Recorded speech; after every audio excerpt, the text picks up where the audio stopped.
Today is the last day of the year, and today is literally my most favorite day of my life.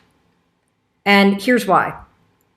Right now, have you ever considered that you are the oldest that you've ever been? You are the wisest that you've ever been. And that's because you're the most experienced you've ever been. You're the most broken that you've ever been. You're the most loved that you've ever been. And that means that right now you have an incredible opportunity in the palm of your hand. And it is the opportunity to make today the best day ever. And you have the opportunity to do that because you can choose how you're going to move your life forward. You see, life doesn't go backwards. Life goes forward. And the way that you drive your life forward is through the decisions that you make. It's through the people that you hang out with. It's how you spend your time. And you have complete control over those things, which means you have control over how your life can move forward. And that's an amazing thing. And so today, at least in the United States right now, I know some of you have already rung in the new year. It is the last day of the year. And it is my favorite holiday of the year because I love endings and beginnings. I think there's nothing more powerful than ending something except for the power of beginning something. And so you've got this incredible opportunity to say, thank you, 2018. Next, what are we going to create? And so if you are part of the program that we're running right now called Mindset Reset, you know what we're talking about. If you're bumping into this video either today or at some point in the future, this is very relevant to your life in this moment because today has a ton of power. This could be literally one of the most powerful days of your life because you could make a decision today that changes everything. And that is the power of making, I'm talking in circles. So I see so many things going on. I'm starting to get distracted. If you could see my point of view.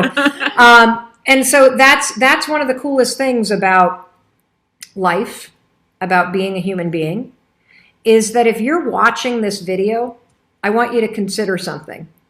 You're better off than billions of other people. Let's just start with that fact right there. You have access to the internet. You have access to some form of technology that's allowing you to even view a video that I made. You have the brain power to process what I'm saying. And the fact that you have those three things means literally that you are better off than billions of other people that you're sharing this planet with. So let's start right there. The second thing is that since you can watch this, or you can read the captions in the closed captions, or you can listen to what I'm saying, it means that you have the ability to make decisions. It means you have the ability to process information, which means you have the ability to change the decisions that you are making, which will change the way that your life turns out. And so you have an opportunity today to do something that will make a huge difference for the rest of your life. Because, here's the other thing that's been very apparent to me this year. None of us are guaranteed to die of old age.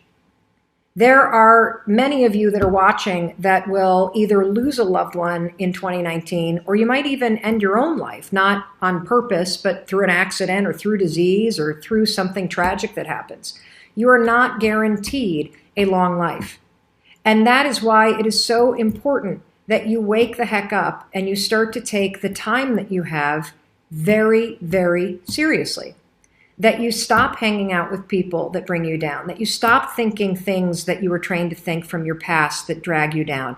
That you stop looking at the world in a negative way and you start choosing the kind of mindset that you want to have that's going to help you be happier and more satisfied with this one life that you have.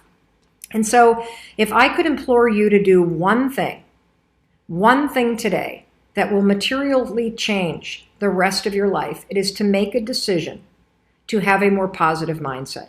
It is to make a decision to get rid of the old stories that you have about yourself that limit what's possible, both in what you feel and in what you accomplish in your life. Let that sink in for a minute. None of us are guaranteed tomorrow.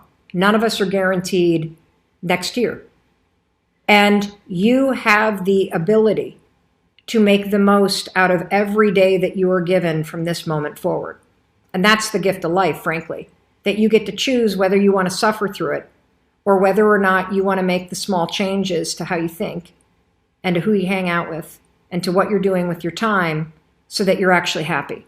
That's the opportunity of your life. And I am begging you to start by resetting your mindset, because you don't realize this yet, but you've got a ton of garbage that you're carrying from the past that is deeply and profoundly affecting your ability to move forward. You have stories about yourself that no longer serve you, but that you still serve up every single day in your life. You have opinions about what's possible based on things that have happened in the past that are no longer relevant or true.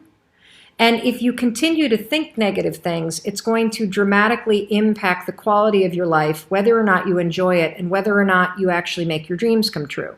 And that's where doing a mindset reset comes in. So the way that we're going to start this is you can't change anything until you fully acknowledge where you are. And where you are in this moment is you're the oldest you've ever been.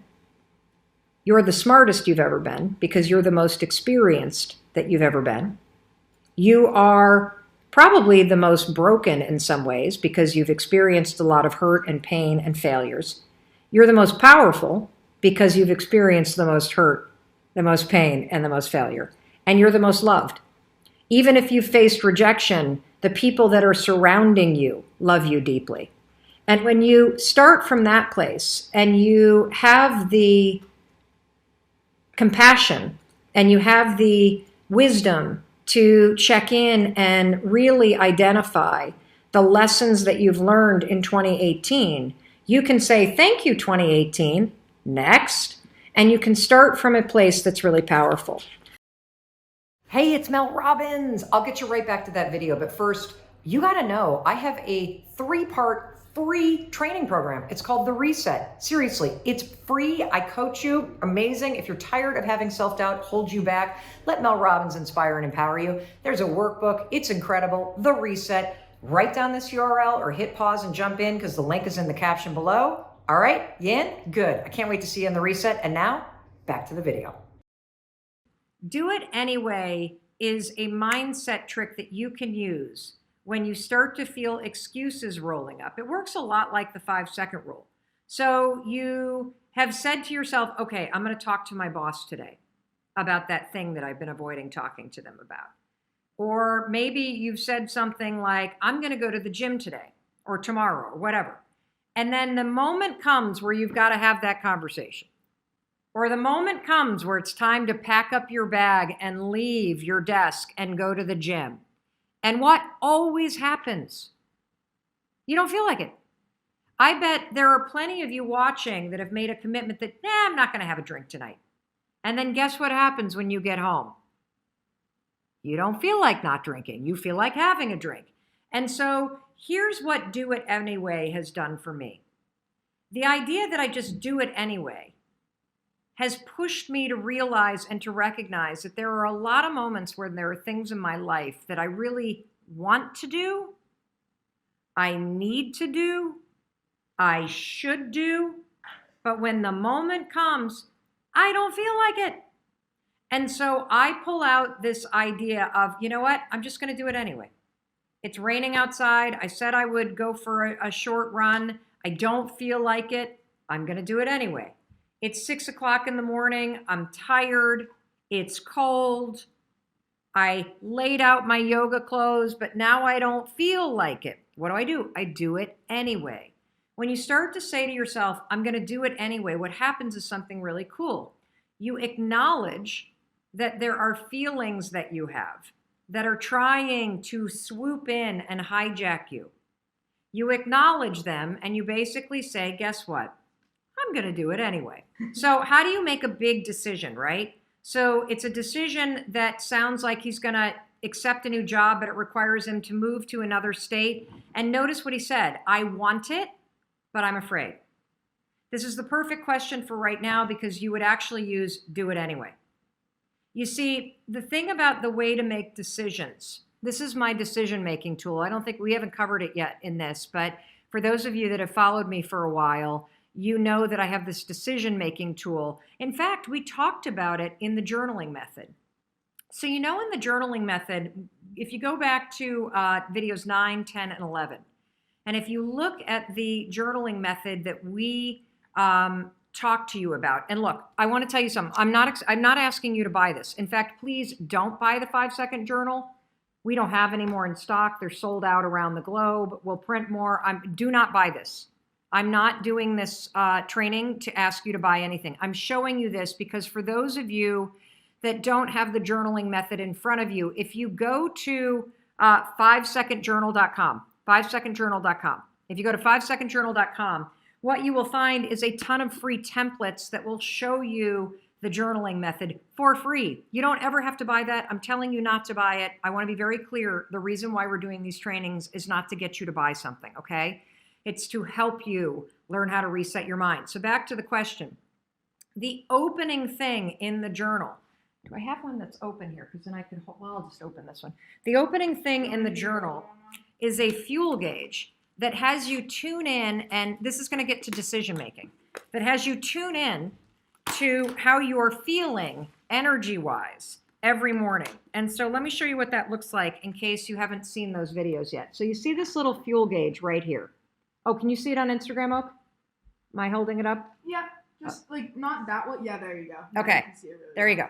So that fuel gauge is a visual cue to have you tune into your energy and to assess whether or not you are depleted and empty about something and heavy, or the other extreme is energized, full, expanded, open to possibility. And the reason why I ask you to do that first thing in the morning to assess your mood, to assess your energy, to tune in, is because there's established research that says that your mood in your morning impacts your productivity and focus all day long. And so if you can boost your mood in the morning, it has a material impact on your focus and on your productivity all day. And so we use it in the morning in the journaling method that I've taught you in videos 9 through 11. But when it comes to decisions, I want you to do the exact same thing. I get that you're scared. It's a change. I would be kind of surprised if you weren't a little nervous about doing something awesome, like moving to a new state and starting a new job and all the possibilities that come in with it. So if you're trying to make a decision, do I do this thing that's scary or not? What you do is tune inward and really assess, how do you feel about it? When you think about yourself living in this new place and having this new job and all the possibility and growth that comes with it, do you feel dead and depleted and stuck? Or do you feel energized and alive and full of possibility?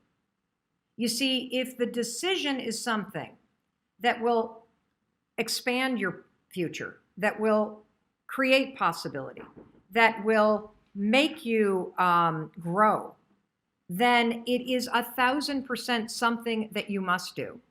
And you must do it even though you're afraid. And the fear is a very normal thing. And the fear is there because you're about to do something new. But do not use the fear to talk yourself out of making a decision that actually is grounded in growth and possibility and energizing you. So that's how I make decisions, using the stuff that you're learning in the Mindset Reset. And again, you can go back to the journaling method on videos 9, 10, and 11. But if you have a big decision to make and you notice that you're afraid, or you notice that you're stuck up here, go in and ask yourself, does the decision deplete me, make me stuck, make me feel dead, make me feel heavy? Or does the decision, even though it scares me, even though it's hard, is there something about it that expands possibility and opens up my life and will give me an opportunity to grow? If you're in this camp, the answer is heck yes. If you're in the dead camp and the hell no, heck no, okay? Because the do it anyway thing, I do it every morning. Because here's the deal about me, you guys. I hate exercising. I hate it. Yeah, you do. I do. I hate it. But actually, I should say it this way. I hate going. I hate getting dressed for it. I hate driving there. But I love how I feel when I've done it. I love it. And so do it anyway has helped me get through the front resistance, the part that I hate. And it helps me get there. And once I'm there, I absolutely don't necessarily love the exercise, but when I'm done, I love how I feel. And so that's how I use Do It Anyway. Okay. Every day I use Do It Anyway because it works so powerfully for me to push my excuses aside and to actually take care of my body, which is a very important thing in terms of my commitment, in terms of my desire to really enjoy my life fully. But I never, ever, ever, I'm never the kind of person that wakes up and goes, yeah, let's go exercise. I'm never the kind of person that is driving there going, I'm so excited to do this. I'm never the kind of person walking in that's even like, yes, I'm so glad I made it. I dread it usually all the way through it. Sometimes I half enjoy it while I'm there, but mostly I dread it. But by the time it's over, I frigging love the fact that I went, and that's why I do it. If you want to have command of your life, you must have control over your thoughts. In this video, Mel Robbins breaks down the secrets on how to have control over your mind. The thing that's so difficult for most of us is how, when you're alone and you turn off this show, do you push through the excuses, the habits, the fears, and the actual physical constraints that you have in your life right now so that you can make the pivot? And so I often say that I am not a what speaker or a why speaker, I'm a how. And that there's already incredible information about what you can do and why you should do it. And I find that the place that I get stuck is, okay, well, that's great. And I do a lot of thinking, but how do I get out of here and make it happen? Our thoughts are our biggest killers of our dreams. Totally. They're the biggest killers or our biggest cheerleaders. Mm-hmm. And if we don't know how to really, I guess, I don't know, not manipulate them, but to really hone in on them, then we can have a messed up life. And I've gone through many years of self-destruction growing up just because I didn't know how to manage the thoughts. I didn't know how to, I was never educated on it really, on how to not control it, but I don't know, what is it? What is it? What is it? Yeah, not control it, but what is the word I'm looking for? Well, see, I talk about it this way. So I like to simplify things because it makes it easier for me. I'm almost 50 for crying out loud, and there's only so much that you can remember when you get to be, when he's 33, that's a whole different ballgame. But I think about your brain as being in two modes. Two modes to your brain that you need to know about. There's autopilot. We've all experienced that. You drive to work and get there and you're like, oh, who drove the car? Oh my God. Like, I don't even remember driving the car here. Yeah. Well, you did, Lewis. You drove the car. But the thing is that you were in the mode of your brain that's called autopilot. Well, what is autopilot? Autopilot is the interior part of your brain. You'll hear neuroscientists and psychologists talk about the basal ganglia. Very important thing to understand is that there's a part of your brain that its entire job is basically to execute your habits. Habits, big fancy word, means something very simple. Behaviors that you repeat without even thinking about it. When you pull your pants on in the morning, I guarantee you either put your left or your right leg in first. And you have to stop and think about which one it is, don't you? But not when you're putting your pants on. Right, exactly. Because that behavior is what researchers call a habit loop. It gets encoded as a closed loop system right here. Now, the problem for most of us is that half of the day we're on autopilot. And that's not me making a guess. That's what researchers that study habits and study psychology say. That half of your day, you're basically kind of checked out and you're on autopilot.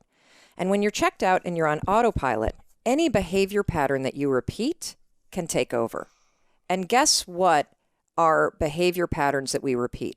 Thinking patterns. So self-doubt, worry, procrastination, overthinking, analysis paralysis, fear. Those are all thinking patterns that are habits. One of the most important things that I want people to understand is that you're actually not a worrier. You have a habit of worrying. Big difference. You're not a procrastinator. You have a habit of procrastinating. Big difference. And when you understand that any behavior pattern, whether it is a thinking pattern like you doubt yourself all the time, or you get trapped upstairs noodling everything and you can never get started, or whether it's a behavior pattern like you drink too much, or you snap at your kids, or you micromanage your team. Every one of those behavior patterns and thinking patterns can actually be interrupted and replaced using science. Now, let's talk about the second part of the brain. Drive. That's this puppy right here. This is what you want. This is your prefrontal cortex. Drive is the mode where you're in charge of your thoughts, okay? It's where you are fully awake, you are present, and you are driving your thoughts and actions. When you're doing that, your prefrontal cortex is active. The prefrontal cortex is the part of the brain that you need in order to learn new behavior, in order to do something difficult, in order to do something uncertain, in order to do strategic thinking. So I'm going to give you an example. So I'm a righty. If I were to try to write with my left hand, Lewis is going to torture me and tie my hand behind my back and make me do this. I could do it. It would look like I was writing with my foot. And if Lewis came up to me and said, "Hey, Mel, you want some bulletproof coffee?" I'd be like, "Lewis, I'm trying to concentrate. I can't do this." My prefrontal cortex would be el fuego because it is firing on all cylinders to communicate to my hand new behavior. So the thing that's cool about that is that you can use a simple trick. The moment you feel yourself hesitate, the moment you've got one of those moments where you know that you need to, this is that moment that Lewis talks to you about where you got to step outside of your comfort zone and you've got to lean into your passion and you've got to really take some risks and you got to feel the fear and you got to do it anyway. That's the moment where you just woke up and now you got a decision to make. Are you going to drift back into the habits, or are you going to awaken your prefrontal cortex and drive forward and focus and do something new? And so the work that I've been doing and speaking about is all about the 5-second rule, which is a trick that I invented by mistake that helps you manually switch, no joke, your brain. It turns off and interrupts the part of the brain that is where all your habits and your behavior patterns are encoded, and it awakens your prefrontal cortex, which in 5 seconds flat allows your brain to help you change. And so, anyway, I love it. I was rambling on and on because you went on this thing about how your patterns can be destructive and nobody teaches us, and that's absolutely right. And what I want everybody to get out of this conversation between us is that you cannot control how you feel. You cannot control what triggers you, and the fact that you may rise up with anger, you may rise up with self-doubt, you may have anxiety, fill your body, but you can always control what you think and how you behave. And we spend way too much time trying to focus on manipulating how we feel about things and not enough time practicing the skills of controlling your behavior and your thoughts. Because if you can control your behavior and your thoughts, then the way you feel will be different. 100%. And a lot of us are sitting around waiting to feel ready, waiting to feel courageous, waiting to feel confident, waiting for the right time. And that's not ever coming. Ever. Ever. You're not going to change your life up here. You only change it through action. And so to me, I did this interview with your friend Tom, and we talked about how motivation is garbage, and somebody memed it and went crazy. And so the point that I was trying to make is that motivation is great if you feel motivated, but it's garbage, and it's a losing bet to wait to feel ready. Because your body's not designed that way, and neither is your brain. And so I want everybody to understand that, first of all, you can't control the things that trigger you and the fact that you're going to feel afraid and you're going to feel doubt and you're going to feel uncertain. But you can always interrupt that feeling and take control in the moment and actually shift what you're thinking and shift how you behave. Yeah. And, the bigger the dream, the more fear you're going to have. Even if Totally. you feel like you've conquered the fear of something, in order to grow, you've got to take on some new challenge. And there's going to be uncertainty, there's going to be some stress, or there's going to be some worry, or there's going to be some ego checking, and there's going to be some identity crisis. Yeah. So there's always going to be this fear that could arise. Always. I mean, do you feel like once you'd mastered this that you have no more fear? Me? Yeah. No, the fear still comes, but I have 100% control of what I think and do. Right. So one of the things that is important for me to put on the table is that a lot of times, people look at where you are now. And so they'll see me on television, or they'll see that TED Talk, or maybe you'll be in an audience of 20,000 people in the American Airlines Center, and I'm on stage, and you're like, wow, that chick must have just been more than confident. I hate her. The fact is, that's not at all how I was. When I was 19, I started having crazy panic attacks.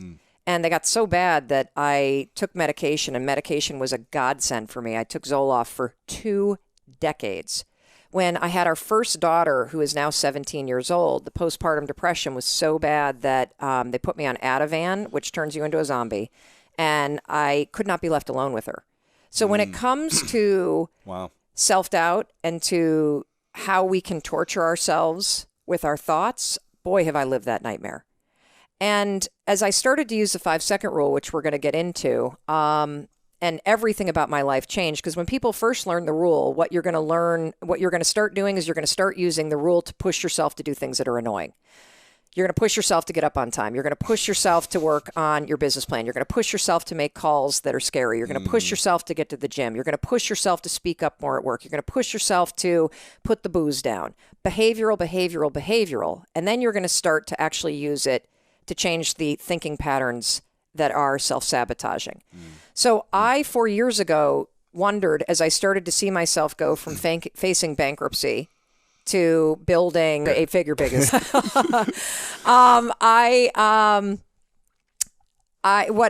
What happened for me is I started to say, okay, this is a really cool little trick to bring out the most powerful side of you, but can I use this to actually cure myself of anxiety? And the answer is yes, you can. And 4 years ago, I went off Zoloft and I started using the 5-second rule, which I'm going to explain in 1 second, to interrupt the patterns of worry and self-doubt, which, by the way, anxiety is nothing more than the habit of worrying, spiraling out of control.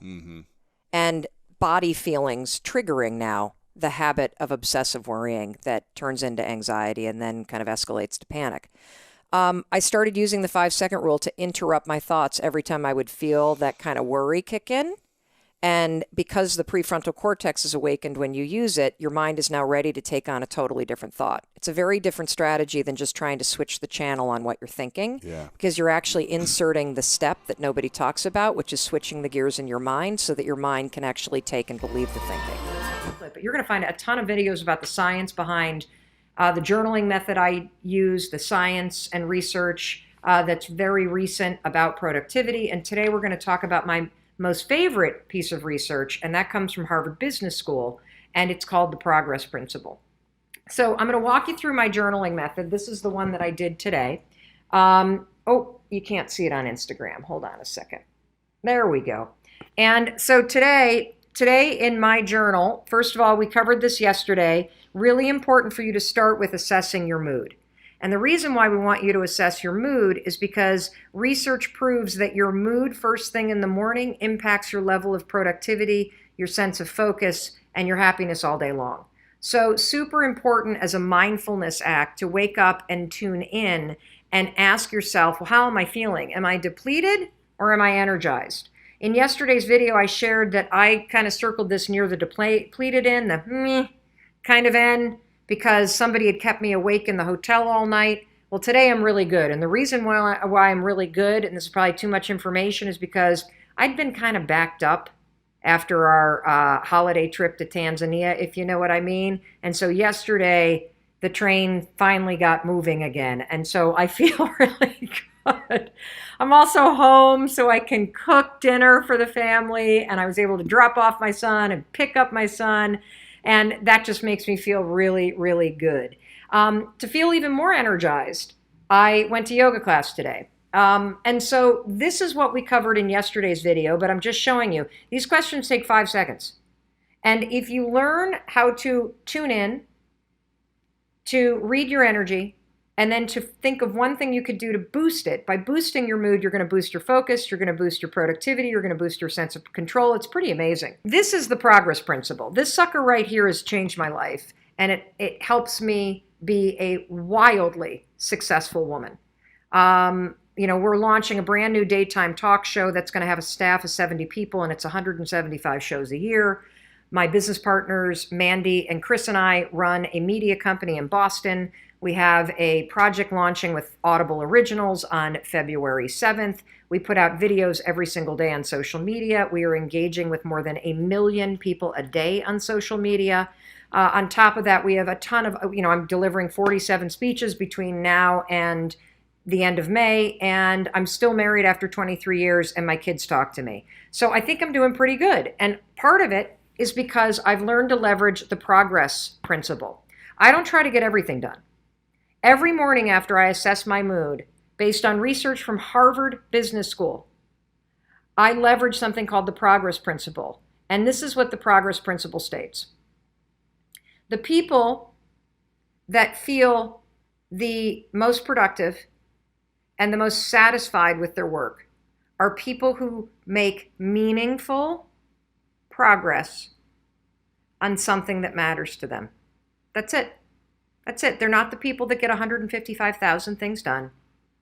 The progress principle states that if you make little progress every single day, just incremental steps forward on something that matters to you, you will be more productive, you'll be more satisfied, you'll be happier, you'll be more fulfilled, you'll be more present.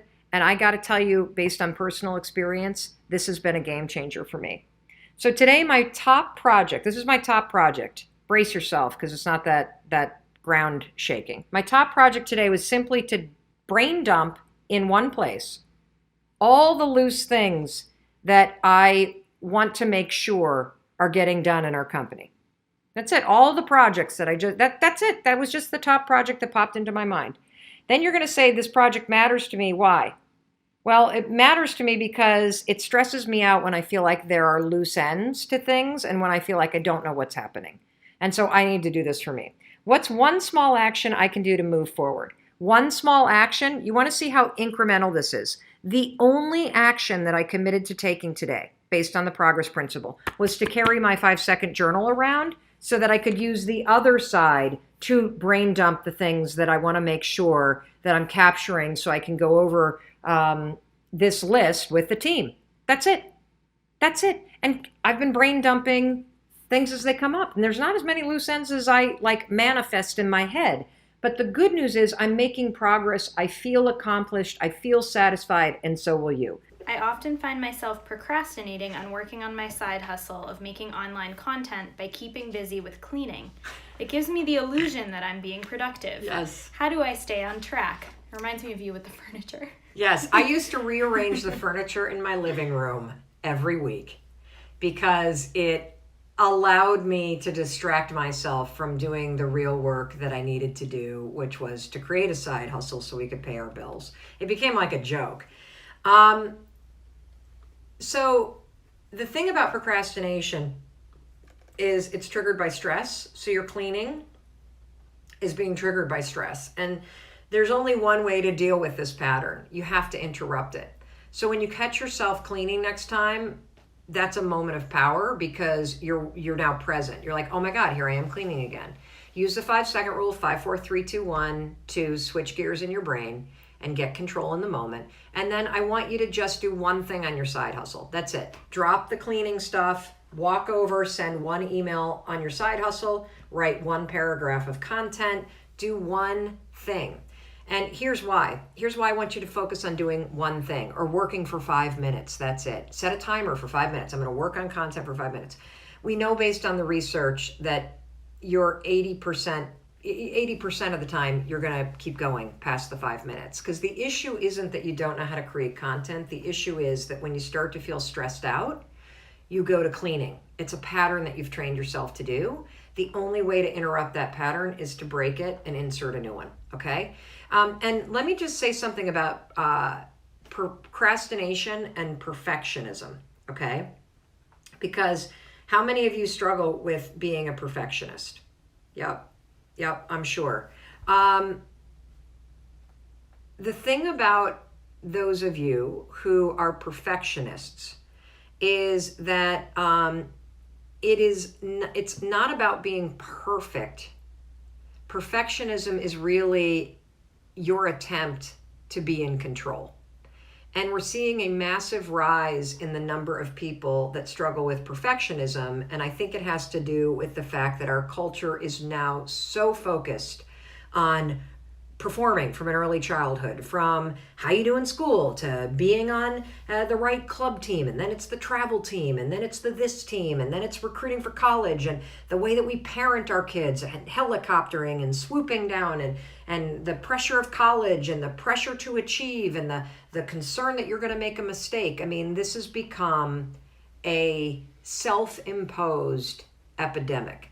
And so if you are somebody who struggles with perfectionism, you can't turn in something at work until it's perfect. You can't finish the paper until it's perfect. You can't even start with redecorating your room until you know the perfect color.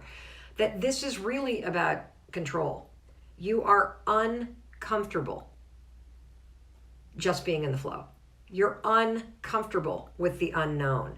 And the most important thing here is to realize that this is a pattern, and you absolutely have to break free of the need to do everything right and to get into the mode of just being willing to try. Get into the mode of understanding, hey, if I turn in something at work that's not like perfect, I'll get feedback and then I'll make it right. Like in the work and in the willingness to just keep pushing things down the line, keep showing up, keep raising your hand even though you're not sure you're going to say it right, keep contributing, keep asking for feedback. You 1,000% will slowly lose the grip of being a perfectionist, because the only way to break that pattern is to realize, oh my God, I'm trying to keep control, and that's why I'm holding on to this paper, that's why I'm torturing myself, that's why I'm doing everything.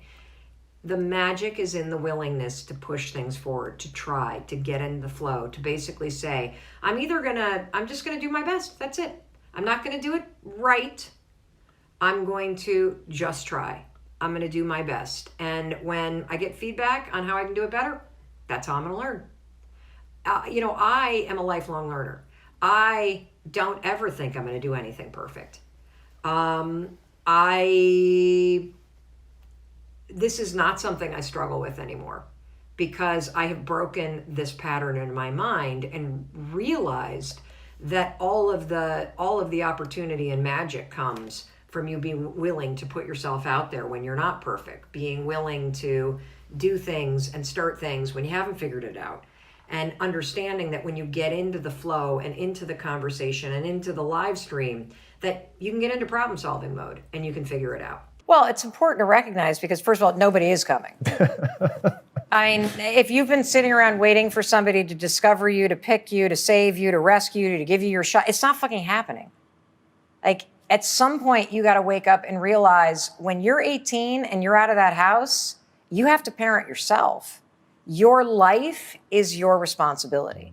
And as a woman, one of the things that I found to be extraordinarily transformational is when I stopped, in a very traditional sense, looking to my partner to be responsible for providing for me, providing financially, providing the support, providing. When I realized, wait a minute, it starts with me. I have to be able to figure out how to make myself happy. That's, by the way, the secret to a happy relationship. Marry somebody who's happy and work on your own happiness. Preach. And so when you stop outsourcing your happiness, your validation, your support, all of it, and you bring it back in and you get responsible for it, it sounds scary. It's so liberating, because you could do anything. When you're responsible, when you're the driver of your life, when you're not looking out to anybody else to fix it for you. Can you ask for help? Of course. But the buck stops with you. You're the one that has to do the work. You're the one who has to push your own ass. You're the one who has to figure out what makes you happy. You're the one who has to figure out and become self-aware about what you need. And then you're the one that has to find whatever it is, the courage or being humble enough to ask for help. Even if it's asking for help from the biggest ally that you have, which is the person staring back at you in the mirror every damn morning. Yeah, I don't know why people aren't more obsessed with their goals. It's like, if my goals demand that I ask for help, then I'm going to ask for help. Like, I'm not even going to let anything else get in the way. I'm just so obsessed with, if my goal is exciting and honorable, then I should actually want to achieve it, and therefore whatever it is that I need to do. So, Tom, this is why. And this comes back to what has made me really sad and deeply moved by the kinds of things that people are sharing. Most people aren't obsessed with their goals because they don't believe they're worthy of them. It's easy to dream about what you want, but in between where you are and what you want, there's a tremendous amount of stuff you got to change and do. And if you have a lot of trauma in your background, or you were raised by somebody who beat the shit out of you or told you were a piece of shit, or if you've had to deal with microaggressions or racist, discriminatory, systematic crap your entire life, you have been given the message over and over and over, even though it's not true, that you don't deserve it, that there's something wrong with you. And if you don't, at some point, be defiant against what the world or your caregivers or your past experience has pounded into your brain incorrectly, unfairly, you will forever be stuck with that story. You are not responsible for what happened to you. You survived what happened to you.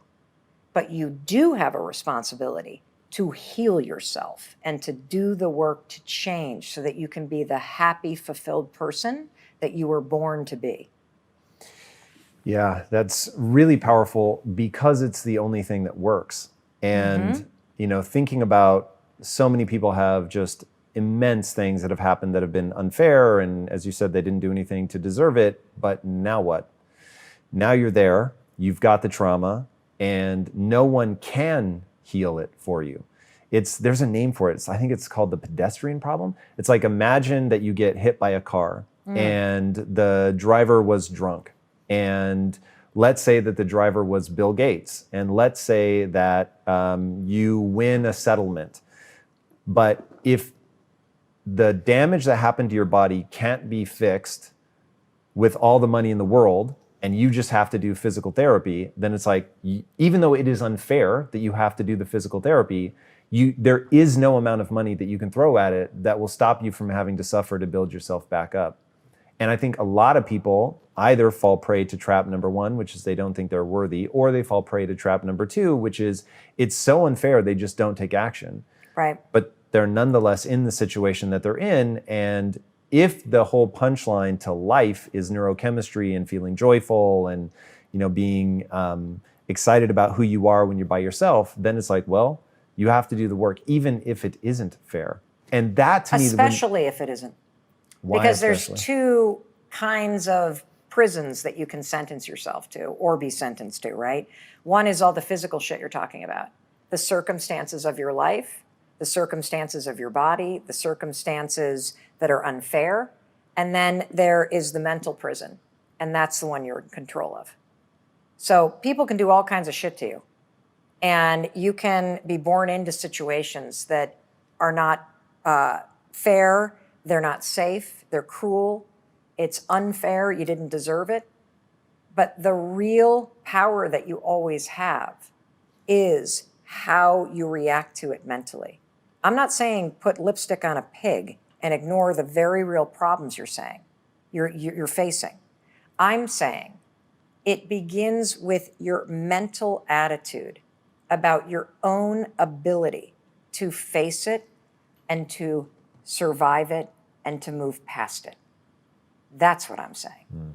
Because without that, like, let's go back to the woman in the domestic violence shelter who's had the shit beaten out of her by partners, who has immense emotional trauma stored in her nervous system, stored in the neurochemistry of her brain. She has an extraordinary amount of hurdles to get through in her life to heal, to be safe, to break patterns that are associated with the trauma that she's experienced as a child, the trauma that she experienced in romantic relationships, the physical abuse. She has issues related to poverty. Can a human being survive those things and change? Of course they can. It begins, though, with the belief that you can. And so when I come back to this moment every single morning, you can have nothing and you can still have your own back. You can have tremendous problems and very real obstacles that you're facing. And you can have a mindset that says, through my efforts, my attitude, I can have an impact on the situation that I'm in. That's the power that I have. I can ask for help because I believe I deserve it. I can seek therapy because I believe I should heal because I deserve that. I can seek information from shows like Impact Theory about how to break trauma patterns, about how to regulate my nervous system, because I believe I am worthy of that. When I raise my hand in the mirror, I'm basically saying, fuck off to these people that hurt me because I believe that I deserve better. That's where it begins. It begins with you. Self-confidence, self-love, self-esteem, self-reliance, self-awareness. It all has the same self. You have to give yourself those things. You want validation? Give it to yourself. You want to be cheered for? Give it to yourself. You want to feel supported in life? Start by giving those things to yourself, because the most important relationship that you have is the one you have with yourself, and you work on it the least. It's the foundation of every relationship you have. And so I believe that there are simple things you can do, from looking at hearts, which doesn't solve your problems. It proves to you that it's possible to change the way your brain works. That's why I want you to do it. It's not going to take away poverty. It's not going to make you lose 100 pounds. It's going to prove to you that shit, you do have power over the way your mind works. And when you get crafty about training your brain, you can do really cool shit. And when your attitude is optimistic, based on research, we know that you will work harder and keep going because you believe that it makes a difference. It begins with these simple things. If you want to get work done, you have to manage distractions and interruptions. So the tech stuff is easy. Put your computer or your phone on Do Not Disturb so that you can get work done. That's number one. Number two, if it's interruptions from family members, what the heck? Put a sign on your door. Do not disturb unless you're on fire. Or I'll be available in an hour unless it's an emergency. When we first started quarantining, my kids were so anxious and discombobulated, they would come in to my office at home every 10 minutes. Mom, how do I cook microwave popcorn? Mom, how much food do I feed the dog? Mom, is someone going to the grocery? Mom, can I? And you know what they were doing? A lot of times when people interrupt you, they're managing their own anxiety, boredom, procrastination by coming to interrupt you. They're creating reasons to interrupt their own work or their own emotional state by coming and interrupting you. That's what I realized was happening. Everybody was all discombobulated. We're underneath one roof. People are bored, frustrated, procrastinating, feeling anxious. And so what do you do if you can't sit still and you don't want to do what you're doing? You get up, and you can't drive to a coffee shop, and you can't go run an errand, and you can't go do so. So you go interrupt somebody. So I'm not kidding when I tell you, put a sign on the door. The other thing that you should do that is super helpful, I know this sounds terrible, but it works like a charm. On Sunday night, have a family meeting. Go over the week. Outline all of the things that you have coming up. And then you've got to take it a step further. I've been doing a tremendous number of virtual presentations for companies all over the world. And whenever I'm streaming online for a paid client, it's not enough to have previewed this for my family on Sunday. That takes care of who's picking people up and what needs to happen on Tuesday when I'm giving the presentation. But when I'm in the middle of it, nobody's going to remember that mom was not supposed to be interrupted. So you know what I do? I text everybody in our family group chat in all caps. I'm about to go online for a paid client. Do not call me. Do not. I will not pick up from 2 o'clock to 3:30. Thank you. I love you. And that has worked like a charm. You should hang something on the door. And you can have a sign that says you may enter, and then you should have a sign that says you may not, and then put a sticky note as to when you're going to be available again. That way, you are training somebody to stop and think before they walk in. You're training somebody to go, is this actually important, before they come to you. In terms of everything else, it's on you to hit the do not disturb. It's on you to send calls to voicemail. It's on you to turn off the notifications, because you simply can't work if those things are happening. You've got to manage the interruptions and distractions, period. Because if it's an emergency, it's not an interruption, it's an emergency. Everything else is an interruption. The third takeaway is one of my biggest philosophies as a leader, and just the way that I think. I am what I call an outcome thinker. So anytime I need to make a decision, I'm always thinking about the outcome. And the outcome is what guides me on what to do. How much do you balance in making a decision, the outcome thinking and the, really like playing that out compared to your intuition? Yeah, it's a great question. So any decision can be divided into what do I need to do versus how and when do I need to do it. For the what, that is intuition. And by intuition, I use the word energy. And the way to answer any question for yourself personally that you don't immediately know the answer to is to ask this question. Does it energize and expand my life, or does it shrink it? If it energizes and expands your life, the answer is hell yes. You should absolutely do it. That is what you should do. If the decision shrinks you or it deflates you, then the answer is hell no, you should not do it. This is an incredible tool to use in deal making, by the way, because I'm in the middle of negotiating a massive media deal at the moment, and it's something I've always wanted to do. Yeah. And when you're negotiating for something you really want, whether it's somebody that you're dating or it's a salary or whatever, in my case it's a massive media deal, you can get really ego driven, right? Right. And you can start to get very attached to the deal or to the person or to the whatever.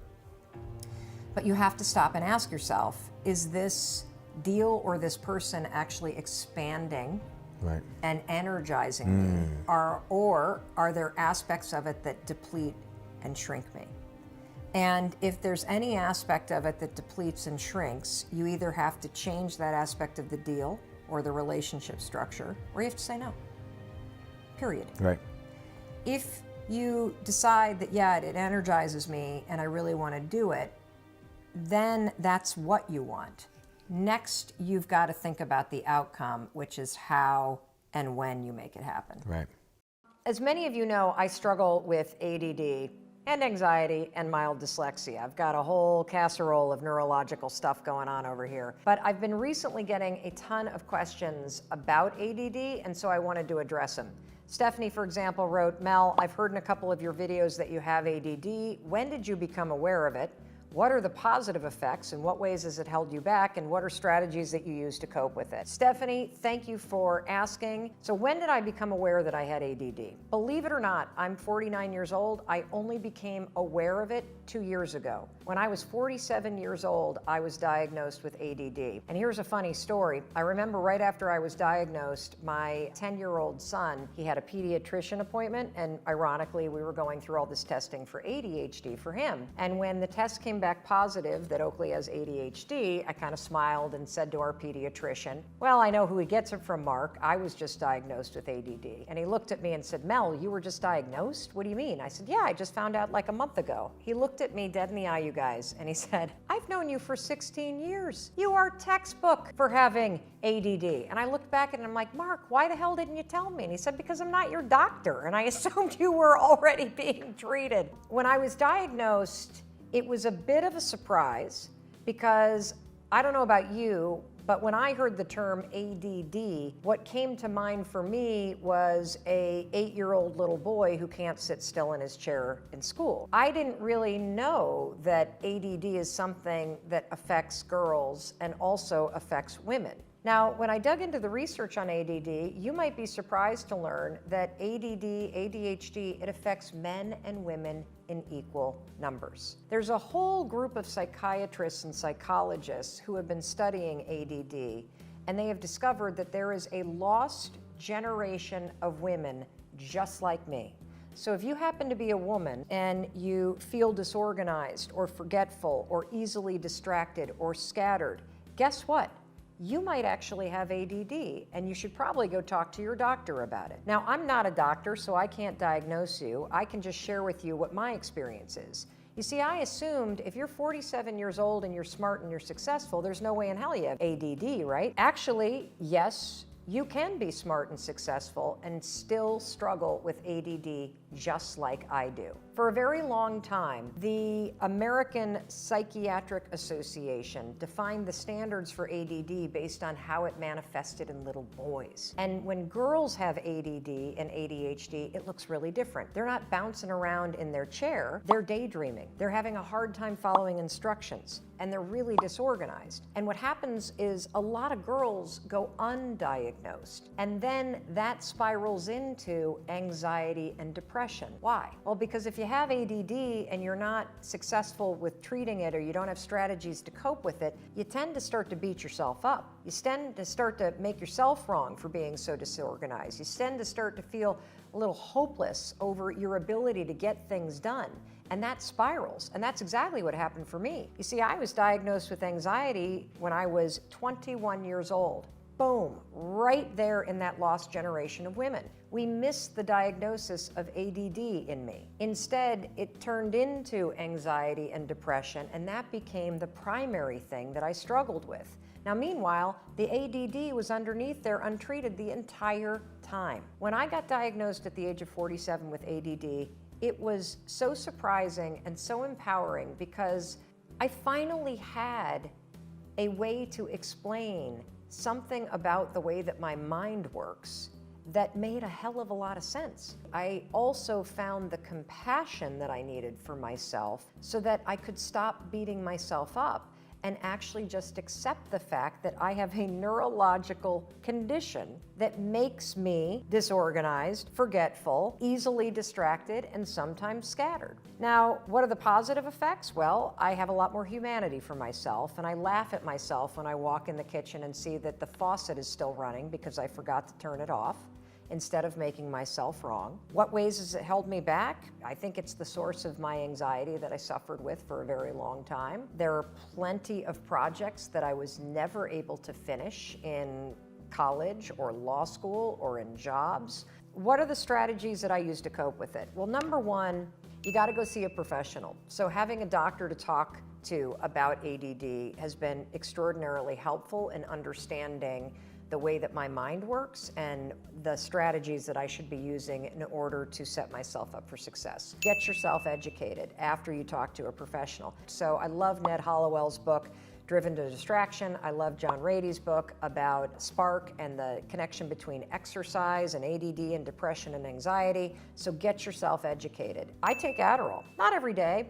not all the time. I will, for example, take it if I'm on an airplane and I'm gonna fly across country and I have 4 hours in a seat and I wanna focus and get a lot of work done, I'll take it in that instance. If I have a deadline and I'm finding that it's hard for me to focus, I might take it then. But that has worked really well for me. I know a lot of people abuse it. I don't happen to be one of those people that abuse it, but it has been a real lifesaver. The other thing that has helped me a lot with ADD is exercise. So I noticed that right after I exercise, I typically have a 2 to 3 hour window where I'm much more focused than I normally am. And finally, I notice a big connection between my gut and my ADD. So I am an extremely healthy eater because when I tend to carbo load or eat and mainline ice cream or drink a ton of booze, what ends up happening is I get more distracted, less focused, and it has a negative impact on the ADD condition that I struggle with. I hope that helps. I hope if you're somebody who's saying, holy cow, I'm disorganized, I'm easily distracted, I beat myself up all the time. I hope that this inspires you to go talk to your doctor to see if this is something that's impacting you. Because the fact of the matter is, you can be smart, you can be successful, and you can still struggle with ADD. And the good news is, there's a lot of simple things that you can do to alleviate the suffering and actually improve your focus and your ability to get things done. You know, I have this saying about confidence that I've only recently kind of stumbled into as I've been digging into more research around the science of confidence and the skill of confidence. Because a lot of people think that confidence is a personality trait. It's not. It's actually a skill that you build through action. And a lot of people think confidence is a state of belief. It can be, but that's not where it begins. And so I say that confidence is the willingness to try. That's all that it is. Knowing that you may succeed or survive, but you'll still try. And to me, all those people that we admire most, that's what they're doing. They have the ability to tune into those instincts that are true for them. Because the fact is, there's only one you. That's it. And you matter because there's only one you, and there's only ever going to be one you. And your instincts and your experiences and your inner wisdom is a gift to the world. And every time that you tune it out because of the habit of hesitating or the habit of self-doubt or the habit of worrying or the habit of overthinking, you are robbing the world of that gift that you have to give to everybody. And you can use this simple, stupid, silly tool to train yourself to not only hear it, but also to develop the skill of courage to act on it. Powerful. And is there any area of your life where you feel like you lack courage still? You know, I'll admit it's kind of easy. I think we all kind of go through those moments where you feel like you're behind. And I think social media is both an incredible tool, and it can also be one of those triggers that makes you feel like, look at how many followers this guy has. And like, I'm like so tiny compared to this guy right here. Like, it's easy to use technology and social media not for inspiration, but actually as a way to bash yourself that you're not doing what other people are doing. Comparison and or whatever. Yes. And so I think that I use the rule a lot for patience. I notice that my insecurity rises up because right now, you know, look, I did a ridiculous number of speeches last year. I travel way too much. I don't want my life to look like that. It's a champagne problem. I get it. Yeah. But I also have 3 kids in a marriage that I love, and I really feel depleted when I'm not with them. And so I'm practicing patience as I make an intentional pivot in the kind of business that I'm running so that I have more of a life that I want as well. Yeah. So that's one area. You know, I don't feel insecure as much as, you know the term deliberate practice, right? And you know the 5-hour rule where... Deliberate practice, is that from the Talent Code?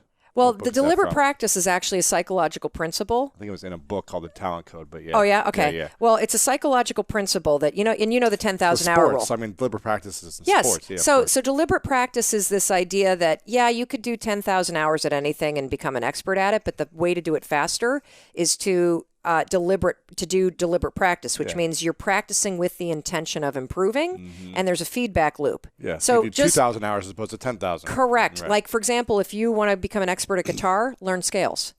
Don't just sit there for 10,000 hours and play the same song. Right. If you learn scales, you get the finger dexterity and the muscle memory and the neural pathway development. By the way. Yes, I saw your guitar over there. So hard. I saw your guitar. I always wanted to play guitar, but instead I forced my 3 children to learn. That's good. You can just enjoy it. You just watch them. Exactly. My brother's, the number 1 jazz violinist in the world. What? Yeah. And so I grew up watching the most incredible, Now, is he built like you, too?